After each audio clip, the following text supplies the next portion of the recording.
a choisi de le faire autrement. Comment structurer son projet afin de bénéficier de financement? La question a fait l'objet d'un atelier de mutualisation des compétences entre les organisations de la société civile. L'initiative est de la MDC, Maison de la société civile. Elle s'inscrit dans le cadre de la phase pratique des problématiques de financement de projets rencontrées par les organisations de la société civile. Il est constaté que les organisations de la société civile sont pétries d'expérience, sont pétries de talent.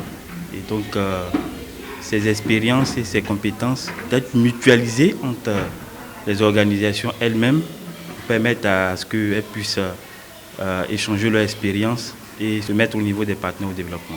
Cette rencontre vise, entre autres, à mutualiser les expériences, acquérir et renforcer les structures de projets, cibler et atteindre les opportunités de financement. Nous, en tant qu'ONG, on a besoin de formation. C'est vrai qu'on existe depuis maintenant bientôt 15 ans, mais on ne finit pas d'apprendre.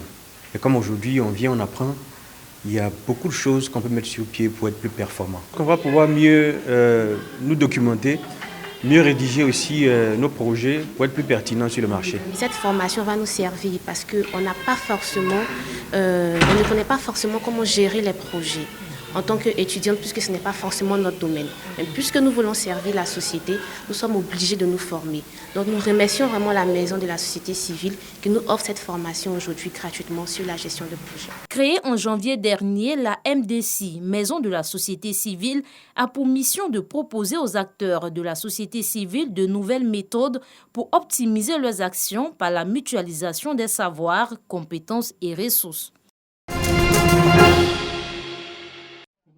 15 veuves de la commune d'Abobo ont reçu des dons en vivres ce samedi 18 septembre 2021, composés entre autres de sacs de riz, de pâtes alimentaires et de cubes d'assaisonnement.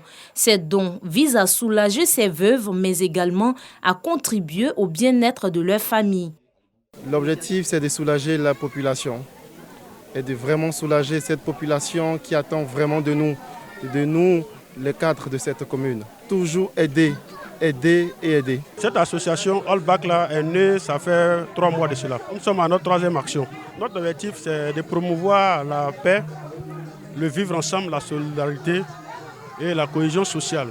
Toutes heureuses, les bénéficiaires ont exprimé leur reconnaissance aux donateurs. Elles ont aussi invité les personnes de bonne volonté à s'inscrire dans ce cadre. Il m'a donné à manger. Je peux lui donner mes sacs. Vraiment, je souffre. Il n'y a pas quelqu'un qui va m'aider. Tous mes enfants, même, je ne vois pas qu'il y a mes enfants. Si sans que je n'ai pas vendu, je ne mange pas. Ça fait 6 ans que je suis veuve. Cette action, je trouve ça très bien. Parce que depuis ce temps, les 6 ans-là, personne ne m'a tendu 1 kilo ni demi-kilo. Aujourd'hui, ce monsieur qui est venu à Bokabo, vraiment que Dieu lui donne la bénédiction qu'il cherche. Parce qu'il est venu nous honorer. Ça me plaît, je suis content, je suis dans la joie. Dieu n'a qu'à la donner la force pour faire son truc, n'a qu'à avancer. Là, il va gagner la force pour nous aider. Créé en juin 2021, le club All Back Forever entend mener plus d'actions en faveur des femmes et des populations vulnérables de Côte d'Ivoire. Dans Ouyok-Boussou, 2 localités du canton Paclo, département de Gagnoa. 2 villages jamais d'accord pour le regroupement, mais unifiés par l'urbanisation galopante, étaient en fait. La raison, les 2 villages ont servi de cadre au déroulement des cérémonies de la finale du tournoi de football intercantonal pour la paix et la cohésion sociale. Tournoi doté du trophée Gadji Charles. Ces activités sportives viennent pour renforcer le vivre ensemble, surtout consolider la paix et la cohésion sociale entre les populations du canton Paclo et celles des cantons voisins. Durant 1 mois, le football, facteur de rapprochement et d'unité des peuples, a permis aux filles et fils de Paclo de resserrer leurs liens fraternels, tout en prônant le développement. Vu l'engouement des participants, parfois les matchs se terminaient la nuit. Le tournoi a concerné 4 cantons. Et dans nos cantons, nous avons une forte communauté étrangère. Vous comprenez? Donc avec la participation de toutes ces populations, on va dire que le tournoi a été une réussite totale. Avec 16 équipes au départ, ce sont les formations de Donyo en vert et Djoukouyo en bleu qui se sont hissées en finale. Après le coup d'envoi, les Verts vont mettre la pression. Une pression payante avec l'ouverture du score dans les 10 premières minutes. 1-0 à la pause. À la reprise, les Bleus de Djoukouyo vont se montrer plus entreprenants en égalisant.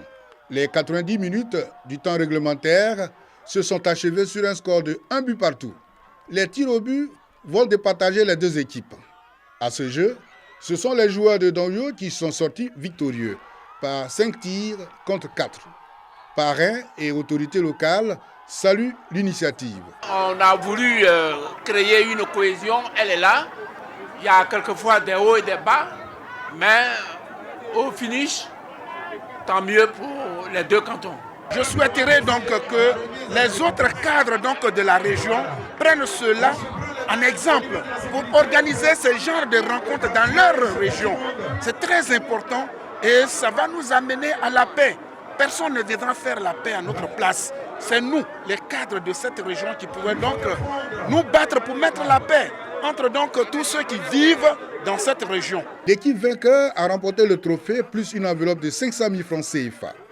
Rendez-vous dans 2 ans pour la 3e édition.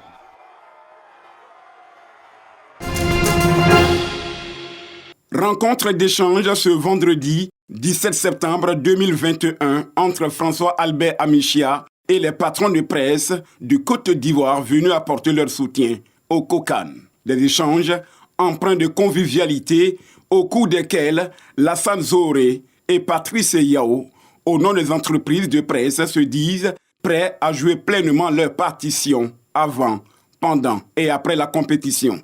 En tant que fêtière des entreprises de presse, nous avons jugé vraiment pertinent de venir rencontrer le président du COCAN pour échanger et le rassurer que nous sommes à ses côtés. C'est une mission gigantesque et nous voulons prendre notre place dans cette organisation-là.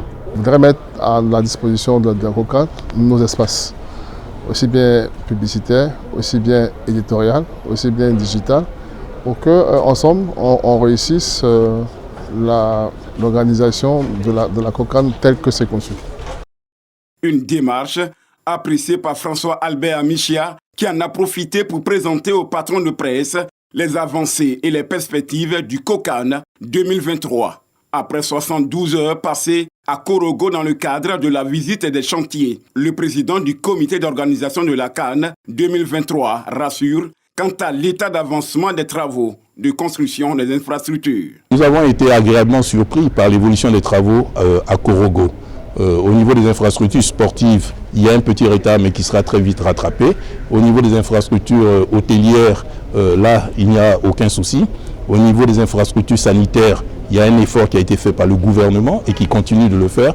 Donc je pense qu'à la date indiquée, la Côte d'Ivoire sera prête. Dès ce lundi, François Albert Amichia et son équipe seront à Bouaké et à Yamoussoukro pour la visite des infrastructures devant abriter la grande messe du football africain dans notre pays. État du Chiapas, Mexique. Tapachula, une prison à ciel ouvert. Ici, des milliers de migrants errent dans l'espoir de s'en évader pour gagner les États-Unis. Je vais prendre le train pour les États-Unis parce que je ne peux pas rester ici. Je n'ai pas de travail, je n'ai même pas de papier. Ils ne m'acceptent pas. Si vous arrivez dans un pays et qu'on ne vous donne pas de papier, on ne vous accepte pas. Vous n'êtes pas le bienvenu. Je ne suis pas le bienvenu ici. Fuyant pauvreté, violence et catastrophes naturelles, ils sont environ 40 000 migrants venus d'Amérique centrale et d'Haïti. La raison pour laquelle je suis venu au Mexique est parce que je veux continuer ma route. Parce que j'ai une sœur à Miami, j'ai une autre sœur en Hollande et je vais voir comment je vais m'y rendre. Pour poursuivre leur périple, ils ont besoin d'un permis de séjour, sous peine d'expulsion vers le Guatemala. C'est une situation intenable que nous ne pouvons plus supporter. Je ne sais à qui il faut s'adresser pour que ces personnes reçoivent les papiers dont elles ont besoin et qu'on leur accorde un laissez-passer. Parce que je ne profite pas de cette situation. Au contraire, elle me porte préjudice. Le Chiapas est l'état le plus pauvre du Mexique. 1,6 million de personnes y sont en situation d'extrême pauvreté.